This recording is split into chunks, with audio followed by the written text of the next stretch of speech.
এখান থেকে আল্লাহ তাআলা কাক বানায় পাঠাইছেন, কাককে শিক্ষক বানায় পাঠাইছেন শ্রেষ্ঠ মাখলুক মানুষের।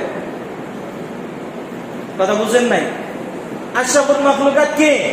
মানুষ, কিন্তু তার শিক্ষক বানায় পাঠাইছেন কাকে? কাককে, কাউয়াকে। দুনিয়ার মানুষকে বুঝিয়েছেন, ও দুনিয়ার মানুষেরা, ন্যায়ের প্রতি থাকলে এর শিক্ষক হবে আল্লাহ এবং তার রাসূল, ন্যায়ের প্রতি থাকলে এর শিক্ষক হবে আম্বিয়া আলাইহিস সালাতু ওয়াস সালাম, ন্যায়ের প্রতি থাকলে দুনিয়ার মানুষের শিক্ষক হবে উলামায়ে কেরাম, ন্যায়ের পথে থাকলে দুনিয়ার মানুষের শিক্ষক হবে আউলিয়ায়ে কেরাম, ন্যায়ের প্রতি থাকলে দুনিয়ার মানুষের শিক্ষক হবে দুনিয়ার সবচেয়ে নেককার, কিন্তু অন্যায়ের পথে গেলে তাদের শিক্ষক সবচেয়ে নিম্নমানের পানি কাউয়া থেকেও নিকৃষ্ট শিক্ষক হিসেবে বানায় পাঠায় দেয়। কথা বলেন ঠিক কিনা? অন্যায়ের পথে যদি কেউ যেতে চায় তাদের শিক্ষা নেওয়া উচিত। ও দুনিয়ার মানুষেরা, আল্লাহ তাআলা যেরকম কোরআনের শিক্ষা থেকে দুনিয়ার মানুষকে জানিয়েছেন, যদি অন্যায়ের পথে যাও, তোমার আমার মতো জানাজা পড়ানোর মতো একজন ভালো মানুষের জানাজা কখনো পড়তে পারবো না। একজন ভালো মানুষের জানাজা যদি কেউ পড়তে চায়, পড়াতে চায়, যে আমার পিছনে একজন ওলি নামাজ পড়ুক, আমার পিছনের জানাজাটা একজন আলেম পড়ুক, আমার পিছনের জানাজার পিছনে হাজার হাজার ছাত্র থাকুক, মাদ্রাসার ছাত্র থাকুক, তাহলে মনে রাখবা অন্যায়ের পথে যেতে পারবে না, আলেম ওলামার বিরুদ্ধে যেতে পারবে না, আলেম ওলামার বিরুদ্ধে যেতে পারবে না, কোরআনের বিরুদ্ধে যেতে পারবে না। যদি কোরআনের বিরুদ্ধে যাও, তোমার আমার জানাজা পড়ানোর মতো এরকম নাস্তিকও খুঁজে পাওয়া যাবে না। কথা বলেন ঠিক কিনা? এটা হলো দুনিয়ার মানুষের শিক্ষা। এর থেকে দুনিয়ার মানুষ শিক্ষা নেওয়া উচিত। আমি ব্যক্তি হিসেবে ভালো হওয়া উচিত। আমার পরিবারটা চায় যে আমি ব্যক্তি হিসেবে ভালো, তো আমার পরিবারটা চাইবে না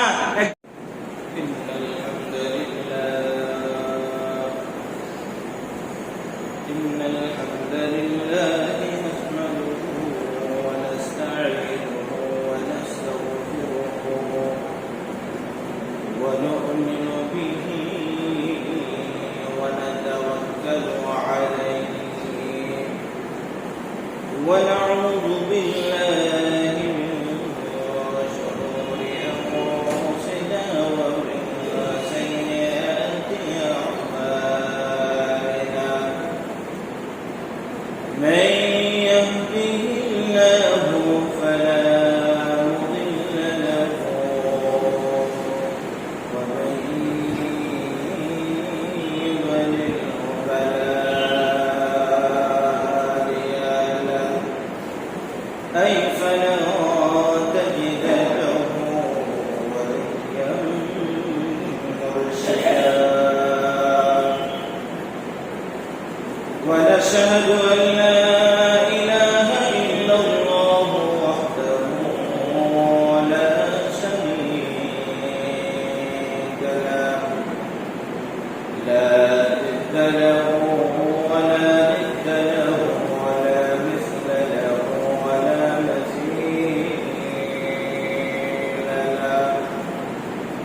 لا وزير له ولا كفيل له ولا زوج له ولا ولد له ولا والد له وهو الواحد الفوق الصمد لم يلد ولم يولد ولم يكن له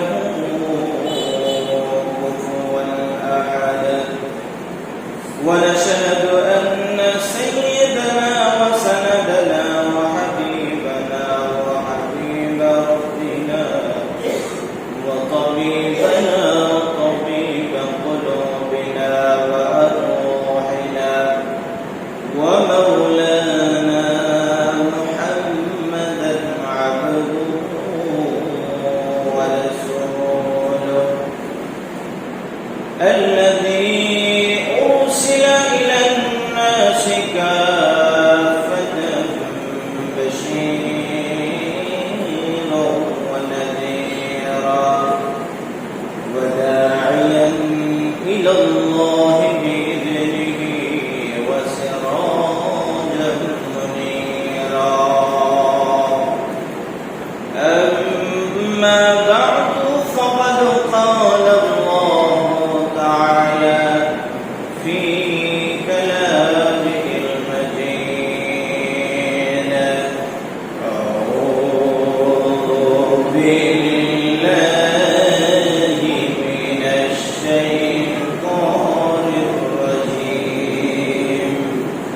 بسم الله الرحمن الرحيم واتل عليهم نبأ ابني آدم بالحق إذ قربا قربانا فتقبل من أحدهما ولم يتقبل من الآخر قال لأقتلنك قال إنما يتقبل الله من المتقين وقال سيدنا رسول الله صلى الله عليه وسلم إن الله لا ينظر إلى صوركم ولا إلى أموالكم ولكن ينظر إلى قلوبكم أو كما قال عليه الصلاة والسلام اللهم صل على محمد وعلى آل محمد كما صليت على إبراهيم وعلى آل إبراهيم إنك حميد مجيد اللهم بارك على محمد وعلى آل محمد كما باركت على إبراهيم وعلى آل إبراهيم إنك حميد مجيد سبحانك لا علم لنا إلا ما علمتنا إنك أنت العليم الحكيم رب اشرح لي صدري ويسر لي أمري واحلل عقدة من لساني يفقهوا قولي الحمد لله আল্লাহ পাকের দরবারে অসংখ্য অগণিত শুকর ও সুজুদ যে আল্লাহ পাক আপনাকে আমাকে হায়াতে জিন্দা রেখে দুনিয়ার সমস্ত ব্যস্ততাকে উপেক্ষা করে দুনিয়ার সমস্ত কর্মকে দূরে ফেলে আল্লাহ পাক আপনাকে আমাকে তার ঘর মসজিদের মেহমান বানিয়েছেন এই কারণে সকলে শুকর আদায় করি আলহামদুলিল্লাহ লক্ষ কোটি দরুদ ও সালাম দো জাহানের সরদার রহমতের গন্ডার সৈয়দুল আম্বিয়া ইমামুল আম্বিয়া রহমতের ভান্ডার সরকার দো আলম নবী হাবিবে কিবরিয়া নবী ইমামুল আম্বিয়া নবী সৈয়দুল সাকালাইন নবী নবী আরবি মুহাম্মদুর রাসূলুল্লাহ সাল্লাল্লাহু আলাইহি ওয়াসাল্লাম কুরআনে কারীম সূরা মায়েদা 27 নম্বর আয়াত আপনাদের সম্মুখে তেলাওয়াত করেছি সামনে কুরবানিকে সম্মুখে রেখে কিছু আলোচনা গত সপ্তাহের আলোচনা শেষ করেছিলাম এবং ফিনিশিং ছিল ইতিপূর্বে অনেক জুমায় যেগুলো আলোচনা করেছি সেগুলা পরিপূর্ণ ফিনিশিং হয়েছে এবং কমপ্লিট আলোচনা হয়েছে এখন আলোচনা হবে কুরবানি সম্পর্কে যেহেতু আমরা অনেকেই মনস্থ করেছি অনেকেই নিয়ত করেছি সামনে কুরবানি দেব সেই ব্যাপারে এবার হজের মৌসুম চলে আসতেছে কুরবানি যেহেতু কাছাকাছি এই কারণে কুরবানি কিছু আলোচনা যাই হোক আমরা অনেকেই জানি না কুরবানির আসল ইতিহাস কুরবানি কি শুধু উম্মতে মুহাম্মাদের জন্য কুরবানি কি শুধু হযরত ইব্রাহিম আলাইহিস সালাতু ওয়াস সালাম থেকেই কুরবানি নাকি কুরবানি প্রত্যেক যুগে যুগে নবী আলাইহিস সালাতু ওয়াস সালাম করেছে এই ইতিহাসগুলো আমাদের অনেকেরই জানা নাই এই কারণে কোরআন কারীম আপনার আমার সম্পর্কে এসে আপনাকে আমাকে স্মরণ করিয়ে দেয় প্রত্যেক বছর যে কুরবানি শুধু তোমাদের জন্য নয়, কুরবানি ইতিপূর্বে যত নবী আলাইহিস সালাতু ওয়াস সালাম ছিলেন প্রত্যেকের জন্যই কুরবানি ছিল। কুরবানি অনেকেই ভাবেন যে কুরবানি বড় একটা পশু কুরবানি দিতে পারলেই কুরবানি হলো, বা এলাকার মধ্যে সবচেয়ে নামি দামি একটা পশু আইনা যদি জব করে দিতে পারি, এলাকার মানুষ দেখে বলবে না অমুকের কুরবানিটা অনেক সুন্দর। এটা অনেকেরই হয়তোবা দিলেন তামান্না।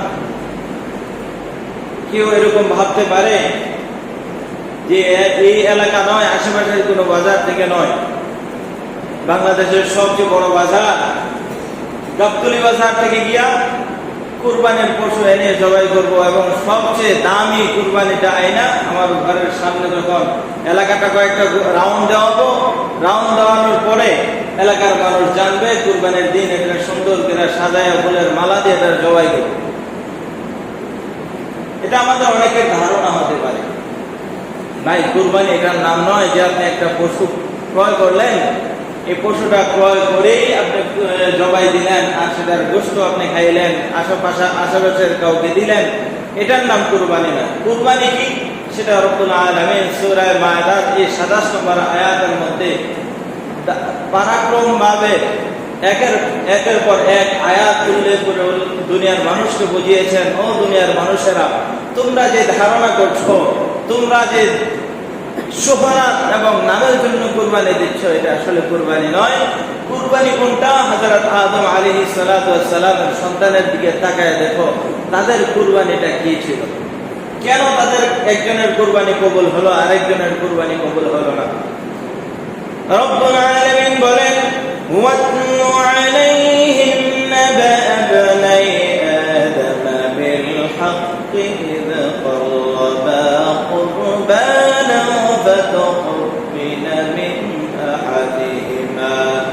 فتقبل من أحدهما ولم يتقبل من الآخر قال لأقتلنك قال إنما يتقبل الله من المتقين।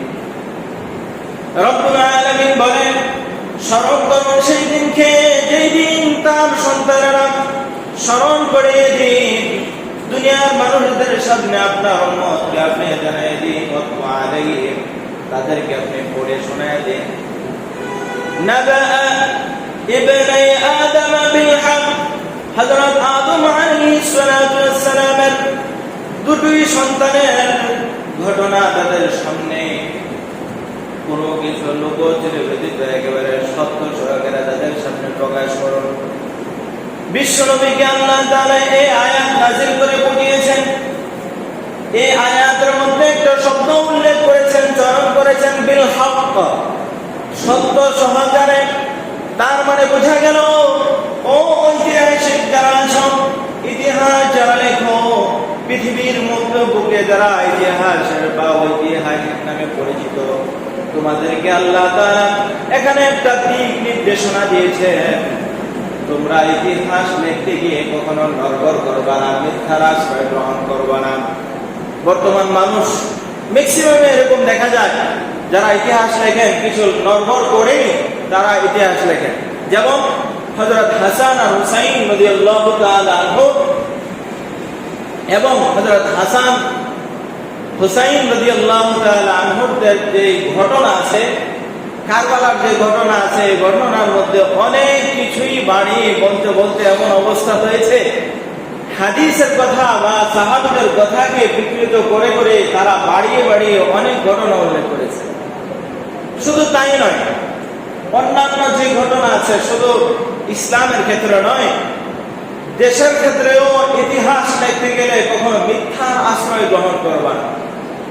সে বন্ধু ছিল, সে শত্রু ছিল, সে এই করেছে, সে সেই করেছে, সেগুলো মিথ্যার আশ্রয় গ্রহণ করবা না। প্রকৃতপক্ষে যেটা সত্য সেটাই ইতিহাসের ক্ষেত্রে উল্লেখ করো। এই কারণে রব্বুল আলামিন বলেছেন বিল হক, সত্য সহকারে সতর্কতার সঙ্গে সতর্কতা অবলম্বন করে তাদেরকে আপনি শোনায় দিন।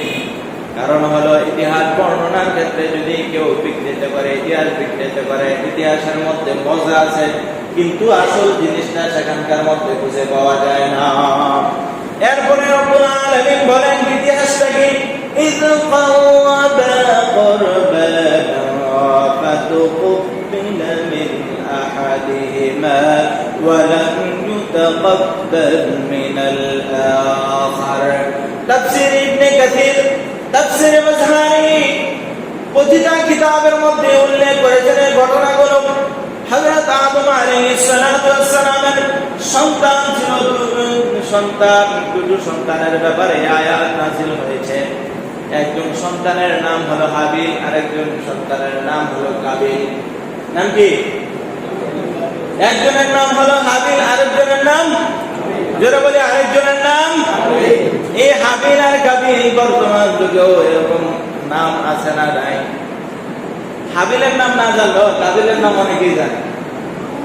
কাবিল প্রত্যেকটা মোটামুটি ম্যাক্সিমাম অঞ্চলে আছে, আমাদের এলাকায়ও আছে। এই দুটো নাম দুটো সন্তানের এই ঘটনাটা উল্লেখ করতে গিয়ে তাফসীর ইবনে কাসীর, আল্লামা ইবনে কাসীর রাহমাতুল্লাহি আলাইহি উল্লেখ করেন, ও দুনিয়ার মানুষেরা, রব্বুল আলামিন এই আয়াত থেকে দুনিয়ার মানুষকে একটা ঘটনার সৌন্দর্য উল্লেখ করেছেন। ঘটনাগুলো কি? আল্লাহ তাআলা হযরত আদম আলাইহিস সালাতু ওয়াস সালামকে এবং হাওয়া আলাইহিস সালাতু ওয়াস সালামকে যখন দুনিয়াতে সৃষ্টি করেছেন, জান্নাতে যখন সৃষ্টি করেছেন, তাদের মধ্যে সন্তান হওয়ার একটা প্রচলন ঘটে যায়। সন্তান ভূমিষ্ঠ হওয়ার, সন্তান কি হয়? ভূমিষ্ঠ হয়। জান্নাত থেকে বের হওয়ার পরে দীর্ঘ 100 বছরের পরে তাদের একসাথে দেখা হয়েছে হযরত আদম আলাইহিস সালাতু ওয়াস সালাম এবং হযরত হাওয়া আলাইহিস সালাতু ওয়াস সালাম, তাদের সাথে দেখা হয়। আর এই দেখার পরে তাদের মিলন হয়। আর সেখানকার পর থেকে আল্লাহ তাআলা বংশ বিস্তারের উল্লেখ করে দুনিয়ার মানুষের মধ্যে দুনিয়ার মানুষকে জানিয়ে দিয়েছেন, ও দুনিয়ার মানুষেরা, বংশ বিস্তারের জন্য আদম এবং হাওয়াকে একত্রিত করেছি। পাশাপাশি সেই যুগের মধ্যে দুটো সন্তান করে হইতো, যমজ সন্তান হইতো। কয়টা সন্তান? একবারে দুটি করে সন্তান দিতেন। সন্তান দেন কে? জোরে বলুন, সন্তান দেন কে? আবার সন্তান নিয়ে যান কে? ছেলে দেন কে? মেয়ে দেন কে? আবার সন্তান দুটি দেন কে? ছেলেও দেন, মেয়েও দেন। এই কারণে দুনিয়ার মানুষদেরকে বুঝিয়েছেন, ও দুনিয়ার মানুষেরা, হযরত আদম আলাইহিস সালাতু ওয়াস সালামের স্ত্রী হাওয়া আলাইহিস সালাতু ওয়াস সালামের ঘরে আমি আল্লাহ সন্তান দিয়েছি। এক এক জন্মের সময় আমি আল্লাহ তাআলা দুটি করে সন্তান ভূমিষ্ঠ করে তাদের গর্ভে দিয়েছি। দুটি করে সন্তান, একটা ছেলে হইতো আর একটা মেয়ে। কি হইতো? একটা ছেলে আর একটা মেয়ে হইতো। কিন্তু সে যুগের দুইজন একই গর্ভের দুইজন ভাই বোন একত্রিত, তারা সহদর ভাই বোন হিসেবে পরিচিত। কিন্তু অন্য গর্ভ থেকে যারা আসবে তাদের সাথে সহদর ভাই বোন হিসেবে পরিচিত নন। এই কারণে সে যুগে বংশ বিস্তারের লক্ষ্যে আল্লাহ তাআলা হুকুম করে দিয়েছিলেন যে এক গর্ভের সন্তান আরেক গর্ভের সন্তানের সাথে বিবাহ বন্ধনে আবদ্ধ হবে। পূর্বের বিবাহ বন্ধন থেকে এখানে বিবাহ বন্ধন, খেয়াল রাখেন বিষয়গুলো আসলে একটু জানার বিষয়। বিবাহ বন্ধনে আবদ্ধ হবে। এখন এই বিবাহ বন্ধনে আবদ্ধ হওয়ার মধ্যে যদি একই সহোদর ভাই বোনকে আপনি বিবাহ দিয়ে দেন তাহলে আরাম হবে। কিন্তু এক গর্ভের সন্তান আর এক গর্ভের সন্তানের সাথে যখন বিয়ে হয় সেটা হারাম হবে না। সেই যুগে কি ছিল? হালাল ছিল। এখন একই মা থেকে যদি সন্তান জন্ম নেয়, ভাই আর বোন, আপন ভাই আপন বোন যদি কেউ জন্ম নেয়, তাদের বিবাহ হালাল হবে কি না? সেই যুগে তো হালাল ছিল, এখন এই যুগে হালাল নাই। কারণ বংশ বিস্তারের জন্য সেই যুগে হালাল ছিল। যেহেতু বংশ আছে, বংশ টিকে আছে, মানুষের বংশ টিকে আছে, এই কারণে আপন ভাই বোন একসাথে বিবাহ কি বন্ধনে আবদ্ধ হওয়া যাবে না, এটা হারাম। আপন ভাই বোন, আবার কেউ ভাইবেন না চাচাতো বোন, মামাতো বোন, ফুফাতো বোন, এদের কি বিবাহ করা যাবে কিনা? এখন কথা হলো, একজন বাবা তার সন্তান জন্ম নিয়েছে একটা ছেলে, স্ত্রী মারা যাওয়ার পরে আরেকজন মাকে সে বিবাহ করেছে। বাবা আরেকটা মাকে কি করেছে? বিবাহ করেছে। তার গর্ভ থেকে সন্তান হয়েছে মেয়ে, প্রথমটা ছেলে। প্রথম গর্ভের সন্তান কি? ছেলে। দ্বিতীয় গর্ভের সন্তান কি? মেয়ে। এখন তাদের মধ্যে বিবাহ হবে কিনা? তাদের মধ্যেও বিবাহ হারাম। তাদের মধ্যে বিবাহ কি?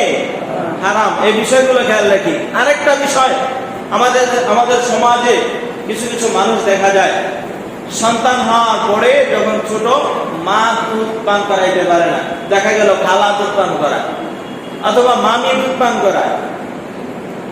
এই ধরনের যারা দুধ পান করায়, হাদিসের ভাষায় এদেরকে দুধ মা, রেদাই মা বলা হয়, অর্থাৎ দুধ মা বলা হয়। দুধ মাতা কি বলা হয়? বলা হয়। সেই হিসাবে তাদের সন্তানকে বিবাহ করাও কি? কথা বুঝতে পেরেছেন? যাই হোক, কোরআনে কারীম থেকে তাফসীর ইবনে কাসীর রাহমাতুল্লাহি আলাইহি উল্লেখ করেন, ও দুনিয়ার মানুষেরা, দুনিয়ার বংশ বিস্তারের লক্ষ্যে আল্লাহ এই হুকুম জারি করেছিলেন, এক গর্ভের সন্তান আরেক গর্ভের, প্রথম গর্ভের সন্তান দ্বিতীয় গর্ভের সাথে তাদের বিবাহ করে দেওয়া হতো। ঠিক আল্লাহ তাআলা প্রথম গর্ভে আল্লাহ দান করলেন কাবিলকে, এবং পাশাপাশি তার বোন, তার সহদরা বোন, তার বোন হলো আকলিমা। তার বোনের নাম কি? আকলিমা। খুব সুন্দরী ছিলেন। কি ছিলেন? খুব সুন্দরী ছিলেন। ইসরাইলিয়াত, যদিও ইসরাইলিয়াত ঘটনা বর্ণনা করা যায়, কিন্তু হাদিসের ক্ষেত্রে এটা প্রমাণ হিসেবে পেশ করা যায়।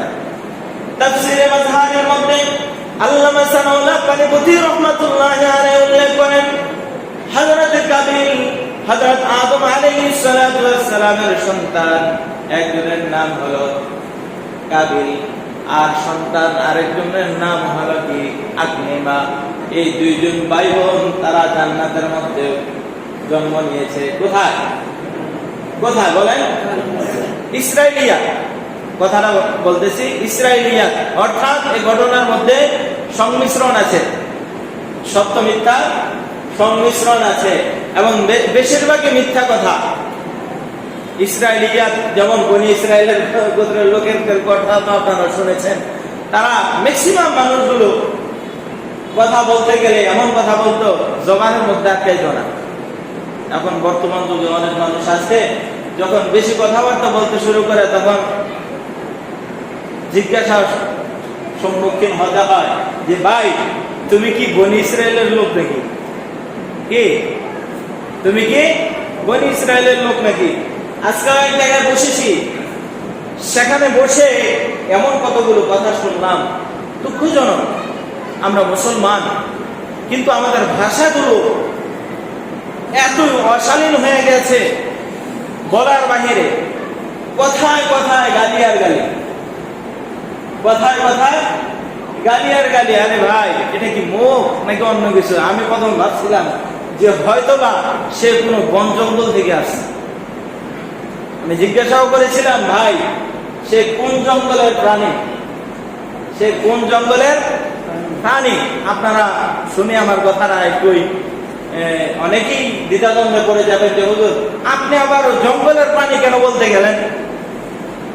জঙ্গলের প্রাণী বলার মতোই সে কাজ করেছে, কারণ আমি তার প্রতিটা কথা শ্রবণ করেছি, প্রতিটা কথার মধ্যে শুরু অথবা শেষ গালি, শুরু অথবা শেষ গালি। আরে বন জঙ্গলের প্রাণীগুলো তারা তো গালি দেয় না, হয়তোবা মানুষেরও কোনো ক্ষতি করে না, কিন্তু সেটা কোনো প্রাণীর ক্ষতি করতে পারে। একজন মানুষ আশরাফুল মাখলুকাত হয়ে একজন ভাইয়ের গল্প করতে গিয়া অথবা ভাইয়ের কথা বলতে গিয়া যখন তোমার জবান দিয়া শুরু অথবা শেষে তার ব্যাপারে একটা গালি চলে আসে, তাহলে সেই বন জঙ্গলের প্রাণীগুলো তোমার চেয়ে শ্রেষ্ঠ। কথা বলেন ঠিক কিনা? যাই হোক, ইসরাইলিয়াত হিসেবে বর্ণনা করেছি, হযরত আদমের দুই সন্তান, একটার নাম আকলিমা আর একটার নাম কাবিল। এই দুইজন সন্তান তারা জান্নাতে জন্মগ্রহণ করেছেন। কাবিলের চিন্তা ভাবনা হলো জান্নাতের মধ্যে যেহেতু সুখ আর সুখ, জান্নাতের মধ্যে যেহেতু হইলে অনেক সুন্দর হয়, জান্নাতে যা দেয় সব শ্রেষ্ঠ দেওয়া হয়। কাবিল ভাবলো না না, আমি আমার বোনকে বিবাহ করব, আমি আমার সহোদর বোন, আমি আমার একই সাথে দুগ্ধ পান করেছি, আমার মা থেকে জন্মগ্রহণ করেছি, আমার সেই বোনকে আমি বিবাহ করব। কিন্তু আদম আলাইহিস সালাম বললেন না, বিবাহ করা যাবে না। হযরত হাবিল তার সহোদরা বোনের নাম ছিল লাবুদা। সহোদরা বোনের নাম কি ছিল? লাবুদা। এই দুইজন হযরত আদম আলাইহিস সালাম ব্যবস্থা করলেন, যাও তুমি তোমার ভাই, অর্থাৎ সহোদরা ভাই নয়, অন্য গর্ভ থেকে হয়েছে, ওই পূর্বের গর্ভের কাবিলের সাথে লাবুদার বিয়ে ঠিক করলেন। এবং লাবুদা ছিলেন পৃথিবীর মধ্যে হযরত আদম আলাইহিস সালামের সন্তানদের মধ্যে সবচেয়ে কালো এবং সবচেয়ে কুৎসিত। এখন আপনি আমি একটু খেয়াল করি বিষয়টা। হযরত আদম আলাইহিস সালামের সন্তান আকলিমা, সেও মানুষের সন্তান। একজন লাবুদা হযরত আদম আলাইহিস সালামের সন্তান, সে কালো, সে সুন্দরী। তার মানে বোঝা গেল, ও দুনিয়ার মানুষেরা, আমি আল্লাহ সুন্দর দিতে পারি, আমি আল্লাহ অসুন্দর দিতে পারি। সুন্দরকে পেয়ে অসুন্দরকে ঘৃণা করো না, তাদেরকে একই দৃষ্টিতে, ভালোবাসার দৃষ্টিতে দেখবা। কথা বুঝতে পেরেছেন? দুনিয়ার মানুষের শিক্ষা, দুনিয়ার মানুষের শিক্ষা, একই গর্ভ থেকে আল্লাহ সন্তান দেন। সন্তান একজন কালো, আরেকজন কি কুৎসিত। যে সন্তানটা কালো তাকে ঘৃণা করা যাবে না, যে সন্তানটা সুন্দর, দেহাভাবে সুন্দর, তাকে ভালোবাসা বেশি যাবে না, বেশি আকর্ষণ করা যাবে না, যে হ্যাঁ তাকেই ভালোবাসবো, এ কালো, এ আমার সন্তান না, এ তোমার সন্তান। বিবিকে বললাম, এ তোমার সন্তান, এটা আমার সন্তান না, এরকম কি করা যাবে না, ঘৃণা করা যাবে না। যাই হোক, আল্লাহ তাআলার কথা অনুযায়ী, হুকুম অনুযায়ী হযরত আদম আলাইহিস সালাম বিবাহ ঠিক করলেন। কিন্তু আকলিমার সাথে বিবাহ করতে হযরত আদম আলাইহিস সালামের বড় সন্তান কাবিল একেবারে মনস্থ করেছে, আমি আমার বোনকে বিবাহ করব। কিন্তু হাবিল মেনে নিয়েছে। হাবিল কি করেছেন? মেনে নিয়েছেন। তো হযরত আদম আলাইহিস সালামের কথা মানতেছে না। কথা না মানার কারণে বলতেছে, ঠিক আছে তাহলে কুরবানি দাও। কি দাও? কুরবানি যেহেতু সামনে, কি দাও? কথা বলেন না, কুরবানি দাও। কি দাও? কুরবানি দাও। আগের যুগের কুরবানি কি ছিল? গরু জবাই করত না, গরু জবাইয়ের যুগ ছিল না। সেই যুগের কুরবানি ছিল, হযরত আদম আলাইহিস সালাম বললেন, তোমাদের কাছে সবচেয়ে প্রিয় জিনিস যেগুলা। হযরত আদম আলাইহিস সালামের দুজন সন্তান দুই কাজে ব্যস্ত ছিলেন। একজন ছিলেন কৃষি কাজে, আর একজন ছিলেন গবাদি পশু লালন পালনে। হযরত হাবিল আলাইহিস সালাম তিনি যে কুরবানি দিয়েছেন, পশু লালন করতেন। পশুদের মধ্যে শ্রেষ্ঠ পশুগুলো, পশুদের মধ্যে সবচেয়ে ভালো ভালো পশুগুলো পেশ করলেন। পাশাপাশি আদম আলাইহিস সালামের আরেক সন্তান কাবিল নিজের সবচেয়ে নিকৃষ্ট জিনিসগুলো দিয়েছেন। কুরবানি কবুল হওয়ার লক্ষণ কি ছিল? সেই যুগে কুরবানি কবুল হওয়ার লক্ষণ ছিল, সেই যুগে আল্লাহ তাআলা আসমান থেকে একটা অগ্নিস্ফুলিঙ্গ পাঠাইতেন। পাঠানোর পরে যার কুরবানি আল্লাহ কবুল করতেন, সেটাকে পুড়ে ভস্ম করে আবার আগে আগুন ফিরে যেত। আগের যুগের কুরবানি। এখনকার যুগে যদি আল্লাহ তাআলা আগুন পাঠায়, বর্তমান মানুষের অবস্থা কি হবে বলেন? হ্যাঁ, আগুন বর্ষ করে সেই কুরবানি চলে গেছে। কিন্তু হযরত আদম আলাইহিস সালামের দুজন সন্তান যখন কুরবানি পেশ করলো, আল্লাহ তাআলা হযরত হাবিল আলাইহিস সালামের কুরবানিকে কবুল করেছেন। আদম আলাইহিস সালাম সেখানে ছিলেন না। কাবিল ডেকে বলতেছেন, এরে হাবিল, আমি তোমাকে হত্যা করব। মিন আহাদিহিমা, তাদের একজনের কুরবানি আল্লাহ কবুল করেছেন। ওয়ালাম ইউতাকাব্বাল মিনাল আখার, আরেকজন যিনি আছেন তার কুরবানি আল্লাহ কবুল করেন নাই। অর্থাৎ হাবিলের কুরবানি আল্লাহ কবুল করেছেন, কাবিলের কুরবানি কবুল করেন নাই। সুতরাং কাবিল রাগান্বিত হয়ে গেল, রাগান্বিত হয়ে বলল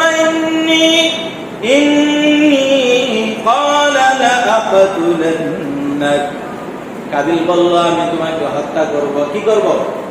হত্যা করব। কাজ কি? কারণ কি? তার স্বার্থ হাসিল হয় না। স্বার্থ কি হয় নাই? হাসিল হয় নাই। এখনো বর্তমান যুগে ভাই কত কত সহজ, বর্তমান যুগটা বুঝা, মানুষ বুঝা কত সহজ দেখে। স্বার্থের কারণে ভাইকে বলতেছে আমি তোমাকে কি করব? হত্যা করব। এখনো বর্তমান যুগে অনেক মানুষ এমন আছে নিজের ভাইয়ের জায়গাটা যদি দখল না করতে পারে বলে তোমাকে হত্যা করব, পুলিশে ধরায় দেব, বংশ কি করে দেব? নির্বংশ করে দেব। শুধু তাই নয়, প্রত্যেকটা স্তরে স্তরে মানুষগুলো এরকম করে থাকেন। এমনকি আমাদের রাষ্ট্রীয় পর্যায়ে যারা আছেন তাদের মধ্যেও কেউ এমন আছেন যারা এই চিন্তা ভাবনা নিয়ে রাজনীতি করে। কি করেন? রাজনীতি করে। আমি তোমাদেরকে নির্বংশ করে দেব, তোমাদের নামই থাকবে না। এমন আছে না নাই? কথা করেন আপনারা। ভয় পান নাকি? ভয় পান? কথা কি সত্য বলতেছি না মিথ্যা? এই ঘটনার সাথে আমাদের এই যুগের ঘটনাগুলো মিল আছে না নাই? তাহলে সেই ঘটনা থেকে আমাদের শিক্ষা হওয়া উচিত। কাবিলের যে পরিণতি হয়েছিল, কাবিল যেরকম লজ্জিত হয়েছিল, ও দুনিয়ার মানুষেরা তোমরাও খেয়াল রাখো, যারা নিজের স্বার্থের কারণে দুনিয়ার মানুষের সাথে তুচ্ছ তাচ্ছিল্য করে তাদেরকে দেশ বানাচ্ছ, তাদেরকে হত্যা করছো, মনে রাখবা তোমাদেরও সেই পরিণতি হবে যে পরিণতি কাবিলের হয়েছিল। এটা আপনার আমার জন্য শিক্ষা। তিনি বললেন, কে? কাবিল বললেন আমি তোমাকে কি করব? হত্যা করবো। আমি তোমাকে হত্যা করব।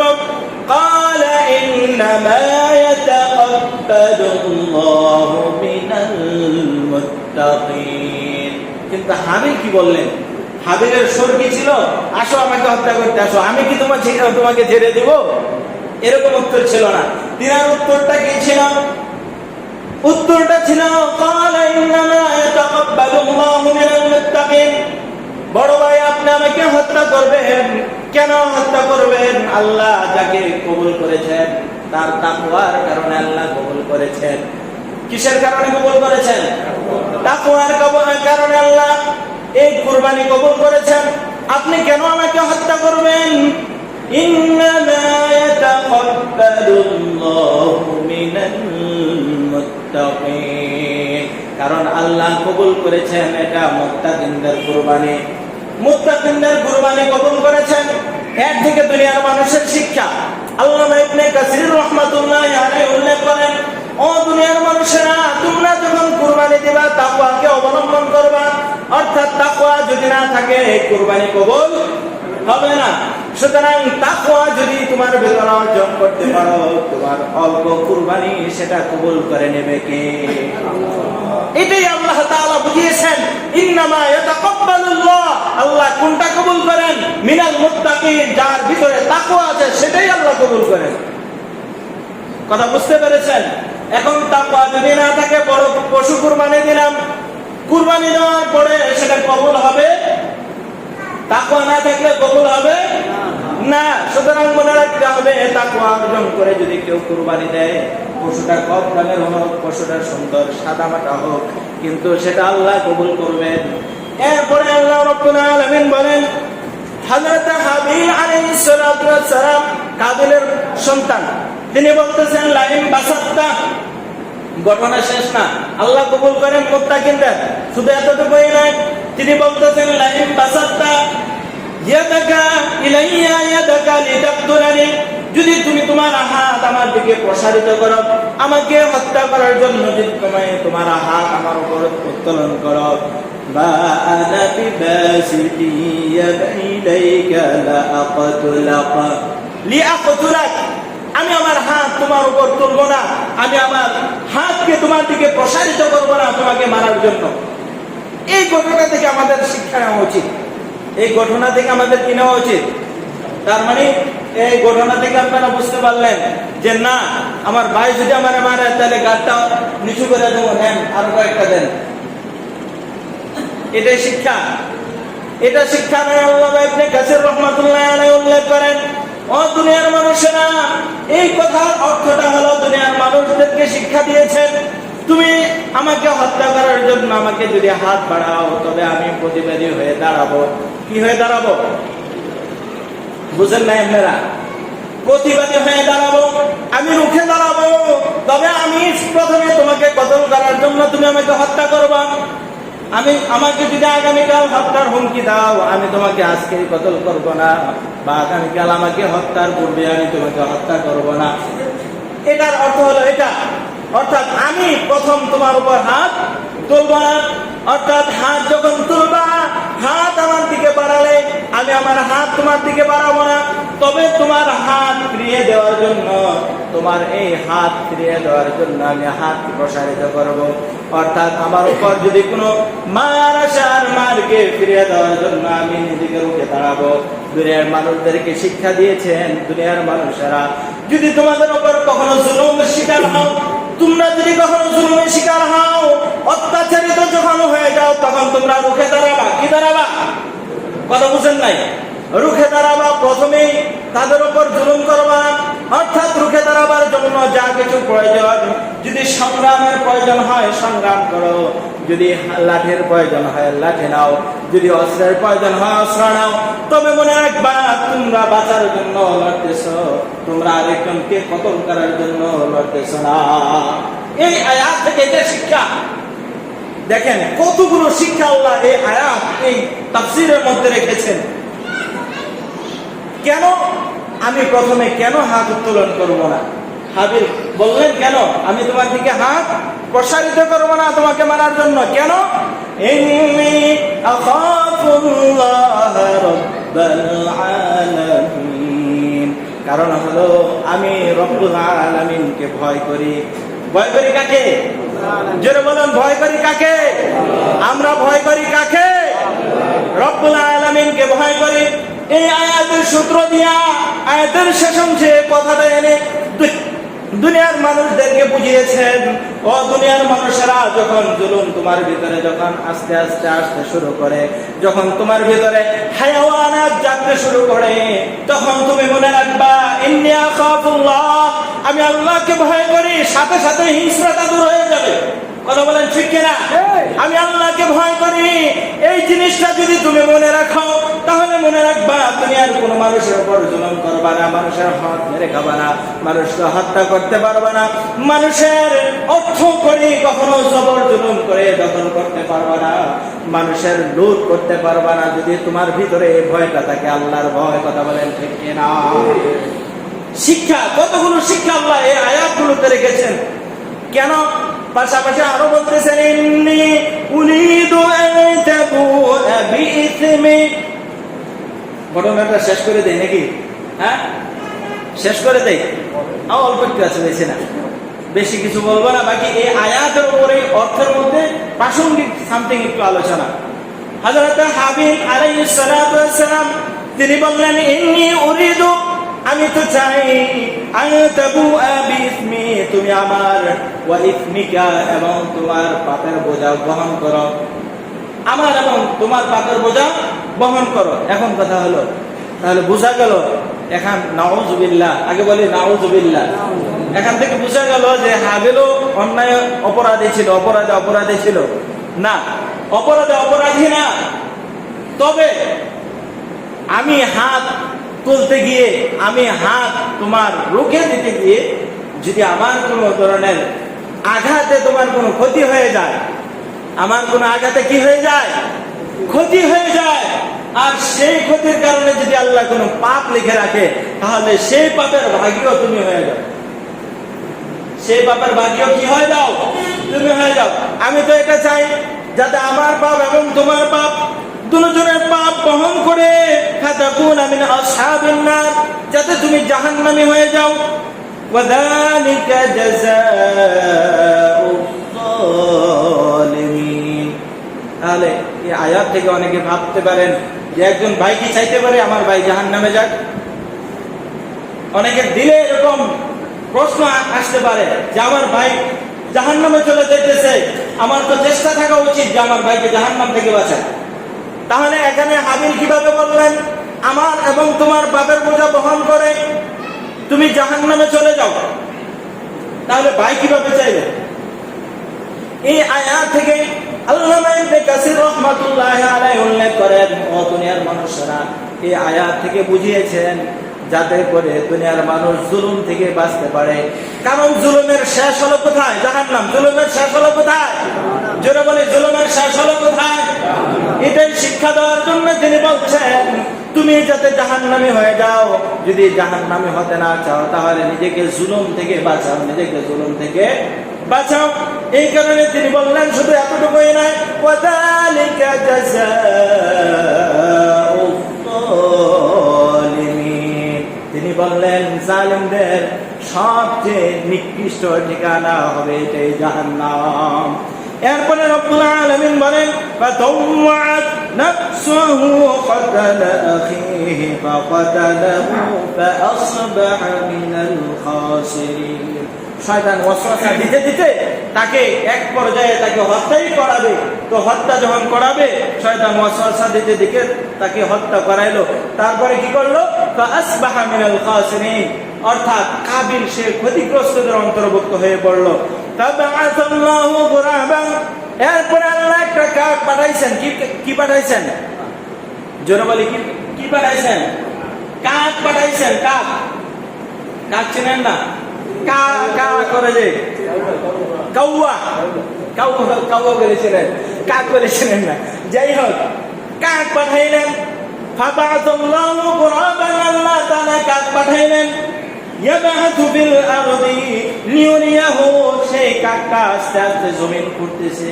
লিউরিয়াহু, যাতে করে তাকে দেখায়, মানে কাবিলকে দেখায়। কি দেখায়? কাইফা ইউয়ারি সাওয়াতা আখি, কিভাবে ভাইকে দাফন করতে হয়। এখান থেকে আপনার আমার বড় শিক্ষা, আপনার আমার বড় শিক্ষা।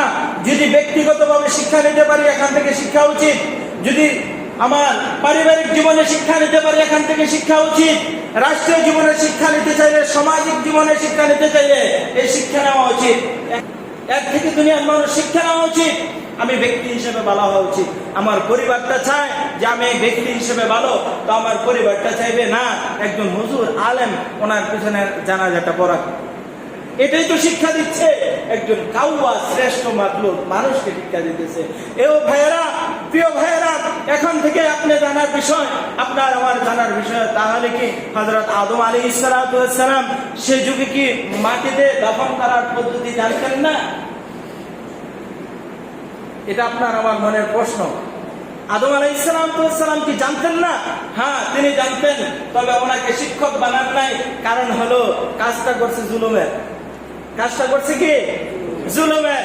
এই কারণে জুলুমের শেষ পরিণতি হলো ওয়াযালিকা জাযাউয যালিমিন। আর এটাই হলো জালেমের কি ঠিকানা, আর এটাই জালেমের প্রতিদান। দুনিয়ার মানুষের এখান থেকে শিক্ষা উচিত।